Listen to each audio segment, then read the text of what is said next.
Hi, it's Anthony from CarPlayLife.com, and today we're checking out two products from EKSA. We've got a GT1 wireless earbuds, and we've also got their wired gaming mouse. These products are aimed at the kind of gaming streamer kind of market. So we've got these flashing, glowing RGB kind of light on the mouse. We've got our gamer looking at wireless earbuds, your phone, tablets, and just gaming in general via Bluetooth as well. So first up, let's have a look at the wired gaming mouse. So this is the EM600. It's a gaming mouse with RGB. It features a DPI of 500 to 12,000. It's got a soft braided cable. It's got 6 programmable buttons through software. Got an ergonomic grip. Here's a righty. It's not a ambidextrous mouse. Got mouse control aiming, whatever that means, and 20 million times keystrokes has been tested, so hopefully this should last a long time. It weighs 90 grams. It won a Red Dot Award for product design in 2022, so hopefully it's got enough in the hood to support you if you're into your gaming. So let's first check out what's inside the box. So here's everything you get inside the box. You get a small little guide manual in various languages. You get the mouse itself, and the braided cable, obviously because it's wired, is pre-attached. Quite loose. It's not a sturdy kind of cable. And on the other end, we've got a USB-A adapter at the back here. So it's not for USB-C devices. You'd have to find your own adapter for that. But let's get this plugged in and see how well it all performs. So we've got a little adapter here for USB-A to C. So we're going to be plugging that in there, and we're going to plug that into our Mac first and see how well it performs for Mac. You've got a little cable management tie here in rubber, should you want to bundle the cable and reduce the amount of length that's excess to the cable itself. But let's get this plugged in. All right, so we've got it all flashing at the moment, and we've got a LEDs running at the bottom there. If I turn the top light off, you might see it glow this bottom edge. So we've got like a rainbow colors at the moment, and it's all glowing through various rainbow colors. We've got a back logo here. Don't know what that does, but it just glows at the moment. Got some side buttons on the side. It's very, very light as well when you're used to the weight of this one with its batteries inside. There's no compartments to add any particular weights. This will enable the various RGBs, from glowing animation effects to completely off to just generally flashing through various RGB colorways, then back to glowing again in various different colors. And then you've got this rainbow effect as well. So between them all, you might be able to find your perfect combination. You've got some up and down buttons here, and you've got the wheel mouse on the top, and you've got independent switches there for the left and right face buttons as well. So you've got plenty of buttons here to get the best out of it. I would rather have a more rigid cable, if I'm honest. This really feels like you've got a shoelace attached to the mouse.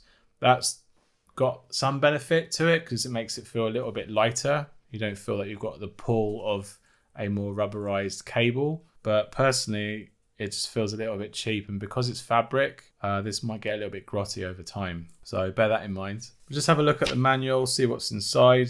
You've got a max IPS speed of 220 and a resolution going from 500. So this is probably toggled with this switch here. 4,000 DPI, and purple is the highest. You can see you can toggle between them. So that's now set to maximum, 6,000 DPI. And to go any higher, you'll need to go through the software instead. But the default is 1,000. So if you really want some sort of precision accuracy, then that's probably what you would want to dial it up if you want to. There are 12 RGB lighting modes, including the off position as well. And for more information and to get the programmable software, we'll be scanning that code or going to this address to get this software. Definitely sensitive, and on this fabric mat, it has no problems not catching the mat at all. We've gone to the driver site, and I'm not really quite seeing any particular software that you can download. The wheel is responsive enough. It's in steps. There's no freewheel function such as the MX mouse has that I use most often. This, I just realized, is a button as well. So that's really nice to see. It's really easily accessible, as well as these two buttons at the top here. So that's quite nice to see. And you've got the middle click function as well by pressing down on the middle of the mouse wheel. So I think generally, I think it's pretty cool if you're after a wired mouse, but this cable, I'm just generally not a fan of wired mice these days, but unless you're a really hardcore gamer, then you will want to have a wired mouse to get that advantage, but that's at the super high level, I think, in my opinion. They call this the fire button. I'm not quite sure if having on I think my fire button would always be the index fingers, and the thumb one could potentially be scoping or something. So having that button down there might be better and more faster reaction than lifting your finger and bringing it onto these buttons, for example. But then a lot of people would scope with the right mouse button instead as well. But it is nice to see that where your thumb rests, you've got a button there for easy access. It's got no real function in the system level, but you could probably alter that if you wanted to. So most of these functionalities are really going to come out into gaming. So I'm going to switch to my gaming PC and try this out for a number of games, and I'll pop back with my impressions.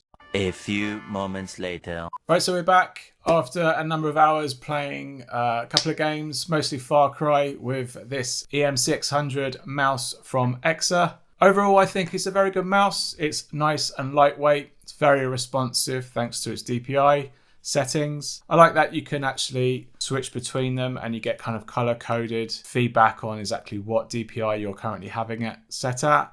Also, when you're running it through Windows, with the driver software installed, you get a small little indicator on the top left-hand corner telling the DPI level as well. I find these LEDs, because it's underneath your palm, you don't really see it, so it's more of an aesthetic from afar kind of look. So if you're looking at things like you're streaming or you've got a camera on you and you're showing that your mouse, then it kind of looks nice then. You can set that on the PC side. You can change through the different settings in the main menu, as well as configure the buttons to do certain other things. I find the sniper button here, that had a little bit of a problem binding that to certain things in Far Cry. I had to bind it to a random keystroke, and then Far Cry could see it as an option. And I used it for toggling the crouch, which I thought was really, really nice to see. Easy access. And then you've obviously got scoping and shooting with the main mouse buttons here. Sensitivity of the DPI, very good. I did not like this cable though. I found it to be much like a bootlace kind of material, and I think I would like to have seen it a little bit more sturdier in the braided material. But with that said, it is very light, so it doesn't incur or impede any movement from the mouse itself. So there's that advantage on that side. These kind of Teflon or plastic pads on the bottom, they were really good. Works really well with this fabric surface. It didn't catch at all. And if you're on the Mac, you can toggle the different modes by pressing this button here. Whereas on PC, you can do it through the software menu. All the buttons were very responsive, and just overall, it's a pretty good mouse for general gaming, really, as well as probably artwork. With the DPI setting, you could probably do a lot more high precise and detail work that way through things like Photoshop or Illustrator as well. It would be good for that too. I did like this sniper button. I found it very responsive, quite intuitive as well, being underneath your thumb. And obviously you can bind that to a number of functionality, not just in games or apps, but you can do it through the Windows system as well, should you want to do hot swapping between apps and things like that. So the EKSA gaming mouse retails for $25.99. On Amazon.com, you can get it with a $10 discount, so you can get it for $15.99. Over on the UK, it's a little bit more money. It's £24.99. But generally overall, I think for a gaming mouse, if you're on a tight budget or if you're on a low end budget for a gaming mice, this is actually a decent option for you, I reckon. So if you're looking for a gaming mouse which is wired and you don't like the sturdiness of a thick cable and you want something with really high responsive DPI levels and some RGB lights along with it, then I'll definitely have a look at this gaming mouse from EKSA. Okay, next up, we've got the GT1 True wireless gaming earbuds from EKSA. These are a pair of ultra low latency Bluetooth 5 earbuds with 36 hours of battery life, a 500 mAh battery case to keep them charged up. They're Bluetooth 5, they have 10 millimeters of speaker drivers, and their frequency is 20 Hz to 20 kHz. Okay, so let's have a look at what's inside the box. So here's everything you get inside the box. You get a small little user manual that just tells you what comes in the box, how to wear them, how to do the gesture controls for controlling your audio, and just generally how to charge it. You get a USB-C to USB-A cable of around about, I'd say, 20 centimeters. You get a pair of small and large ear tips. These are just general silicone rubber ear tips of both sizes. And then here we have the GT1 earbuds themselves in their charging case, which packs 500 milliamp hours, and they both output 5 volts. So the case is nice and sleek. It's a little bit different to your normal everyday carry case. It's not like a pill or a box or anything like that. It's got this kind of like Predator kind of style to the outer side of its case. Charging port on the back for USB-C, and I think these indicators are going to come alive when we start charging the case itself. Inside has a spring-ish loaded lid, and then here we have the earbuds inside. Being gaming earbuds, they've been designed very much like a gamer would like to have them. So they have this kind of like space age kind of style to it. These are all going to light up in various colors, I'm sure. And you've got a medium ear tip already attached to the driver itself. Charging comes from some pins here. So we'll take the right earbud tab off, and that exposes the contacts for charging. Got a label there for R telling us which side it has to be plugged into. And then we've got some pairing indicator there for the pairing process of the headphones. We pop that down, and that's now charging with the lights all lit up there, telling us that it's now being charged. So let's take off the left one. We've got the exposed pins here, very much the same. And then they just pop in like that, and they start charging. So the contact wasn't as, I think they might take a little while to boot up. Yeah, so that's now alive. I'll pop that in, and now we're charging. So I've got a little charger here, so we've got to plug it in just to see how it looks like when we actually charge the case. So here we are. So you've got a charging indicator there. That must mean that it's nearly almost fully charged. So the earbuds come over half charged out of the box. So that's really, really nice to see. You can get going straight away. Right, so to pair the AirPods, we need to open up the case, and then we need to put the earbuds in. It's now telling me in my ears that it's now pairing, and the left one's independent as well. So you basically put them in like so. Put them in like sort of flat, and then you sort of pivot them forward a bit so the actual arms are sort of pointing towards your face or the corners of your mouth. And I think they look pretty good. They don't stick out too much. I'm a much bigger fan of stem earbuds than I am with the bulb sort of earbuds that you can get. I find they do stick out too much. And I think the stem helps with the microphone sense as well. So with the earbuds in and they're now pairing, we'll go to the Bluetooth settings, and then we need to look for pairing new device. Found them very quickly here. We've got a pair. They're now telling me in my ears that they're connected, and now we're good to go. So let's get some music playing and see how well they sound. Okay, I'm going to have a listen to these earbuds for a number of days, and I'll report back with my findings. So I'll see you in a bit. A few moments later. All right, I'm back after checking out these earbuds from EKSA for a number of hours now, and I found these to be pretty good Bluetooth earbuds for general gaming. However, they are a little bit let down in just general music performance. We're going to try out the microphone input and also recording. So to do that, I'm going to do first a microphone test. Hi, this is Anthony from CarPlayLife.com, and this is an audio test of the GT1 wireless gaming earbuds from EKSA. And this is an audio test. Right, so I've got some background cafe noise going. It's a little bit loud, but we're going to try the microphone and see how well it works with background noise. Hi, this is Anthony from CarPlayLife.com. This is an audio test of the GT1 wireless gaming earbuds from EKSA, and this is an audio test with some cafe and background noise to see how well the microphone handles it. All right, so that's not too bad, I don't think. The microphone is actually not a bad quality. Sounds perfectly fine, not muffled or just general low quality. It's quite good, I think. And I think through the background noise, it seems to handle it quite well, actually. It definitely mottles out the background noise, and you can definitely hear me over everything else. So that's very important during calling, and you've got lots of background noise. But let me know in the comments what you think and if it sounds good to you. They weigh just 5 grams, so I found them to be super comfortable, just like the Apple AirPods. And I didn't have any problems with them falling out of my ears, generally, and during any high activity. I did find in music the bass to be very punchy. yet it lacks quite detail in just general music. The mids are a little bit distant and less present than more expensive earbuds, which is very common in this low to medium tier of earbuds that you can buy. And like the bass, I found the treble to be a little bit too aggressive, and it blended quite easily at times in with the rather quite average mid-tones, and then both of those will get drowned out by quite the punchy heavy bass. But for dance tracks or tracks with heavy bass tones in them, the music can sound much punchier